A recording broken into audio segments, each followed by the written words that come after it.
President Trump, described by Politico today as, quote, elated by what he viewed as glowing press after his debt ceiling deal with Chuck and Nancy last week. That's what those close to him say is fueling his sudden spirit of bipartisanship.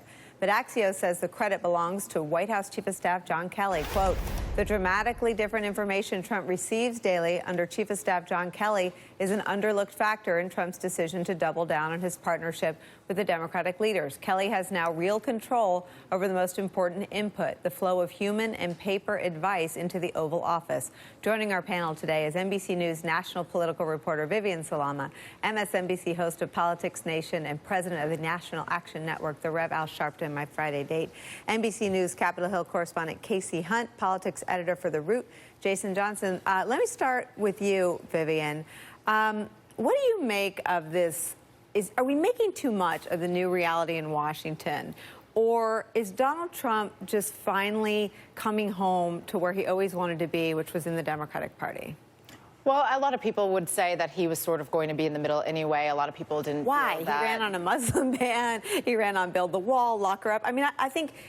But that's not who he was. And I think that that was even a concern for the Republican base. You know, the Republican Party, a lot of people who are true conservatives and felt that he just did not cut it with regard to the ideology, the true belief of the party, and whether he was going to carry that out or not. And so for a lot of people, it's shocking, but it's not.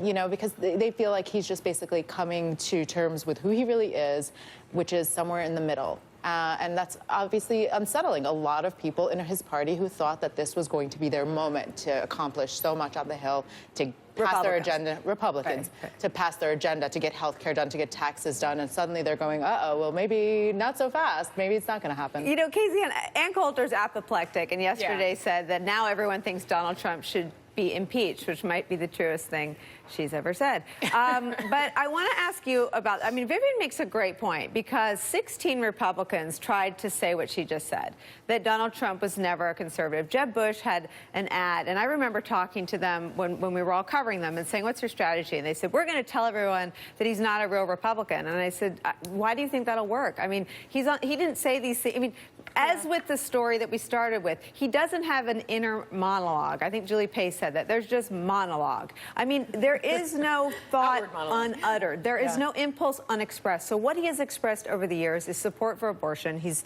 supported Democrats running for office. He supported Chuck Schumer when he ran. He supported Hillary Clinton when she ran.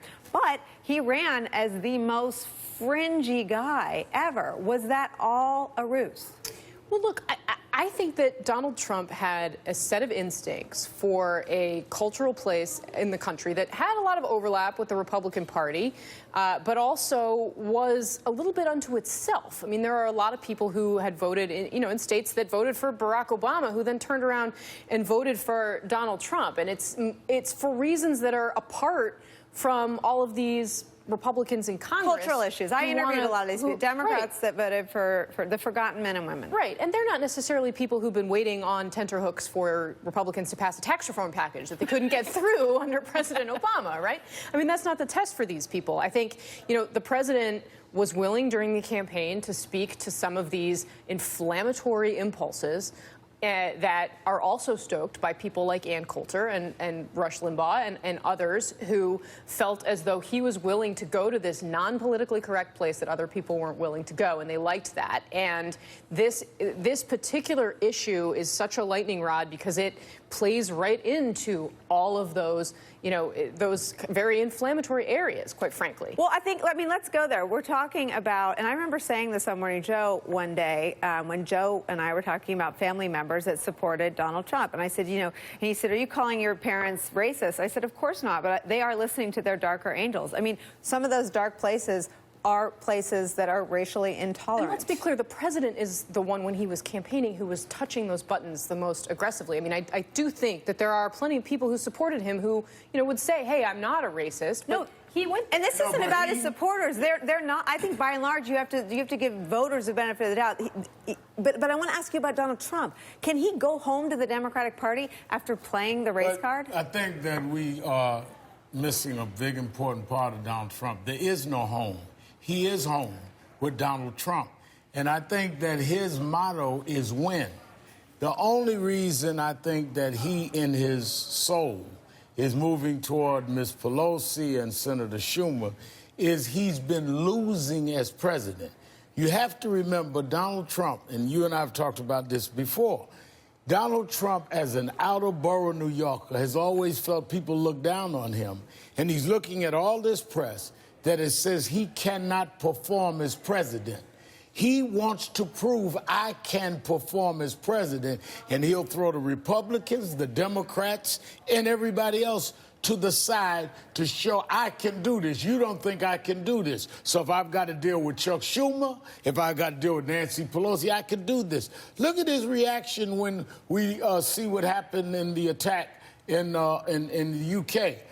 Told you I was right about the Muslim ban because you didn't think I could do this. Told you I was right about Charlottesville because you didn't think I could do this. This is all about a very insecure man trying to prove he belonged in the real estate profession, that he belonged with the big guys in New York. Now he's trying to prove I belong in the White House. It has nothing to do with ideology. I agree with Kate. A lot of people that voted for him voted based on ideology or voted on what button he was hitting.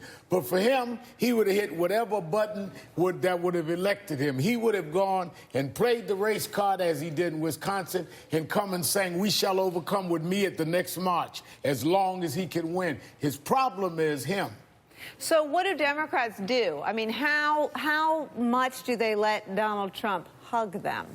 I mean, as much as you can. You know, the goal is to get something done.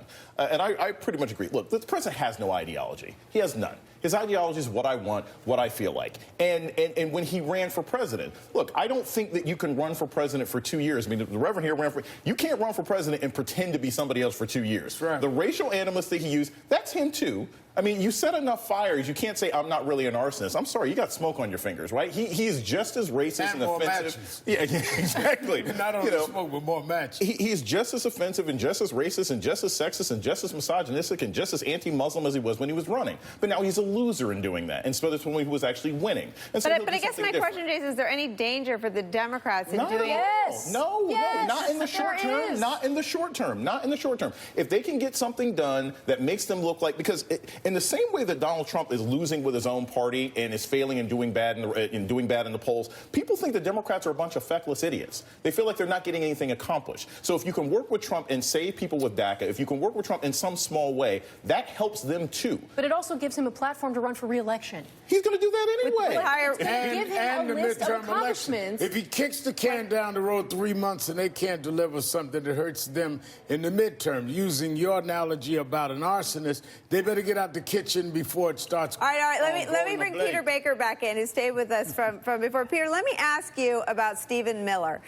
He is the president's ideological soulmate on some of the more hardline things we've been talking about here, not a deal maker with Democrats. And there are reports in multiple outlets that he's very unhappy with the direction that the president has taken on DACA and immigration. I want to ask you two questions. One, these reports of Stephen Miller's unhappiness seem to me that he's more unhappy about DACA than he was about the interactions between the president and his old boss, his mentor, and sort of champion in Trump world, Jeff Sessions, who was so distraught that as your colleagues reported yesterday, he resigned. I want to ask you about that dynamic, and I also want to know why they haven't asked Stephen Miller to go out and help calm the waters with the Ann Coulters of the world. Yeah, no, that's a great question. I think probably because he is unhappy. I think, but you see today that the White House briefing Sarah Sanders lay out what she says are going to be the kinds of things that the president would insist on to have any kind of deal with the Democrats. And this is where the rubber hits the road. She named things like limits on sanctuary cities, increased enforcement, increased immigration judges, more Border Patrol agents, and things like the RAISE Act. The RAISE Act would cut legal immigration by half in this country. Those are things, at least some of those things, are going to be real red lines for Democrats. And so that's where the danger comes in for both sides. What are you willing to give up? And if you give up something to get something you want, do you pay a price with your own base? We've seen the president already being called Amnesty Don on Breitbart, which is Stephen Bannon's organization, of course. And it's very easy to see a lot of Democrats out there saying, don't make a deal with somebody that we have been calling a devil now for 8 months in order to get trade off things like sanctuary cities or border wall or something like that. Vivian, let me give you the last word. We're almost out of time, but I want to ask you if there is sort of no more consequences. Do words mean nothing? Does everything that the Democrats have said about the president in the wake of Charlottesville, do they just say, I didn't mean it. I didn't mean it. I'm happy to work with him now. I mean, well, isn't on that all politics? Is it? It wasn't. Is it now? Well, I do think that they would like any way to kind of carry out their agenda, moderate what they saw was this very right-leaning, agenda that was not part of what they had planned or their vision for this country. And so, yeah, I do think that if they can get in there and try to influence whatever he's doing. I mean, a lot of them called him unfit to serve. A lot of them did call him unfit to serve, and I think that if they can try to sort of, help him serve, it may not be good for them in the long run, but at least they can talk to their constituents and go and say, well, hey, look, he didn't do the travel ban or he didn't build the wall because we had something to do with it. All right, so. It's a brave new world indeed. Peter Baker has to leave us. Thank you for spending so much time with us.